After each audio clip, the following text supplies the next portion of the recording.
There's no medication for autism. There's medications for symptoms that may be associated with autism.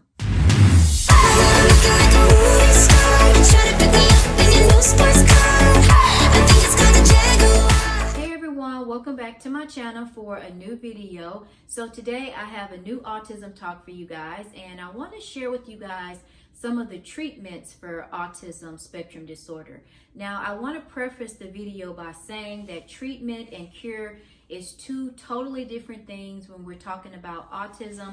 I did do a video on the differences between the two, so I would highly recommend watching that video just to get an idea of what I'm talking about when I'm saying treatment and cure, which a lot of you guys probably know this already, especially the ones that watch me. But just in case anyone who stumbles across this video and may not really know what autism is, and I don't know. I know when I first watched my first YouTube video about autism, I had no idea what autism was. I was in my early stages of learning, and so yeah. Anyways, let's just go ahead, get into the video. Now, the information that I'm going to be giving to you guys can be found on the CDC website.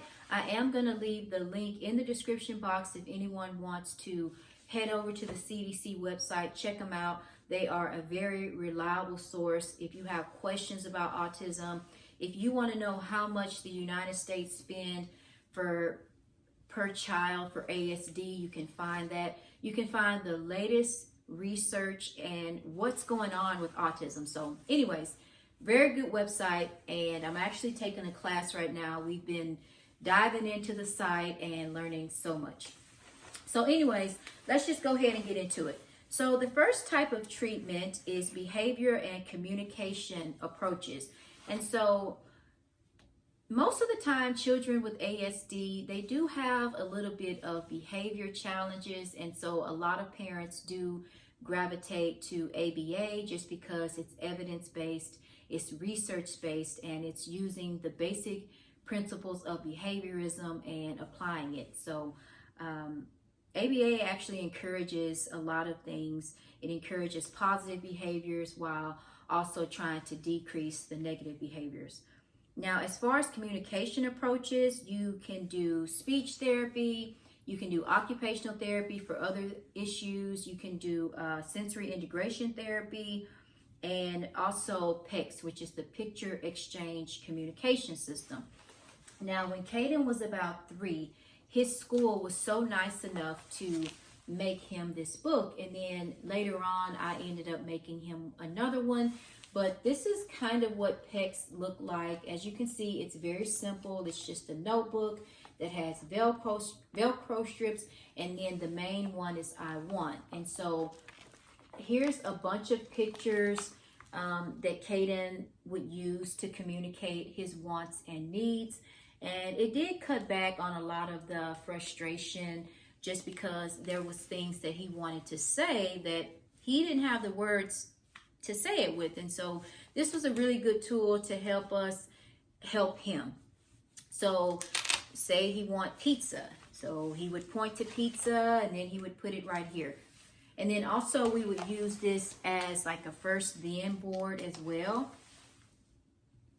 And so obviously your child's PECS will look totally different from my child's because of you can customize this to your child. So I've been thinking about opening up an Etsy shop and just putting some of these on there for people who don't have access to it. So be on the lookout for that, because I have gotten a lot of questions in the past about that. And I'll make them and ship them to you guys and everything. Okay, everyone, so the next type of treatment is dietary approach. This could be removing certain types of food from their diet, or use vitamins and mineral supplements. I would highly recommend talking to your doctor first.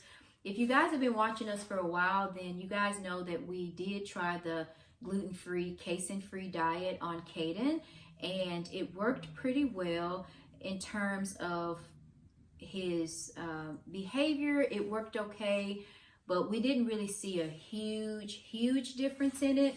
And so that's what it meant when it says dietary approach. Now, some children are highly sensitive and allergic to certain foods.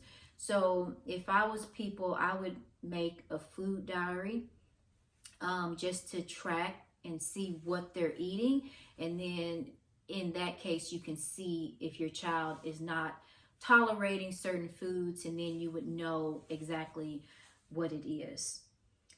Next up is medication. So a lot of children with autism, they do have other issues that accompany that. And I believe I did an autism talk video on that. I'm not for sure, but like we'll use Caden for an example. Caden has autism and he also has ADHD. And so as far as when they talk about medication, they mean that you can give your child the medications for accompanying symptoms of autism. There's no medication for autism. There's medications for symptoms that may be associated with autism. I know that was a mouthful. So Caden does take ADHD medication. And so another thing could be if your child is having gastrointestinal problems, then the doctor may put them on some medication for that. If your child has seizures, they'll put them on medication for that. So just to kind of control those symptoms that are associated with ASD. Let me see what else. Yeah, so the medication can control hyperactivity, such as high energy levels, inability to focus, seizures, or depression. I don't talk about depression a lot just because I talk about where we're at in our journey, but I'm pretty sure that there are a lot of people out there that have children with ASD that also have depression just because of not feeling accepted. You know, that may just be one of them, and you know, people just not being nice. All right, so the last one is complementary and alternative medicine. Now, doctors or pediatricians are typically against this just because there's no research, there's no indication that it does anything. They like to look at things that are researched and evidence-based in order to recommend it. If not, then that could be a potential lawsuit.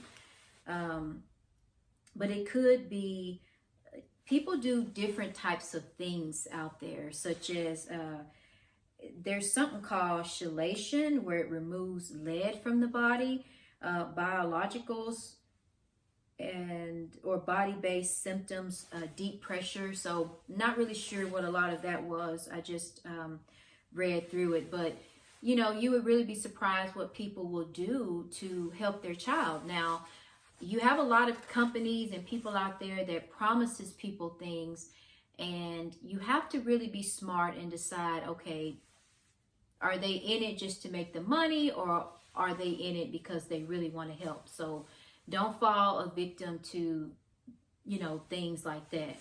Now, when it says deep pressure, I kind of looked at that as though that would be OT, where you would, you know, squeeze the child and hug them tight. Like a lot of times when Caden was hyper and was running all over the place, I would just give him a big old tight hug. And then sometimes I would use a weighted blanket, but not really sure what that part meant. But anyway, so that is everything that is on my list. So there was 4 types of treatment. And yeah, so if you guys have any further questions, leave them in the comment section below. I'll answer them as soon as I can.